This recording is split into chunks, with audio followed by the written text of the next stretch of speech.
Baraya sadaya khususnya keur ka guru honor kuring boga trik ieu.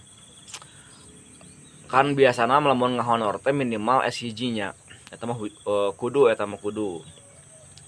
Tah lamun target mah kan lamun aya nasib pasti hayang diangkat P3K atawa PNS. Aya hiji trik supaya gancang kaangkat ulah lila teh ngahonor teh.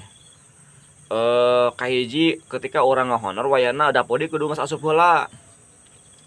Tah geus ti dinya lamun geus S1 nya wayahna teruskeun kuliah deui.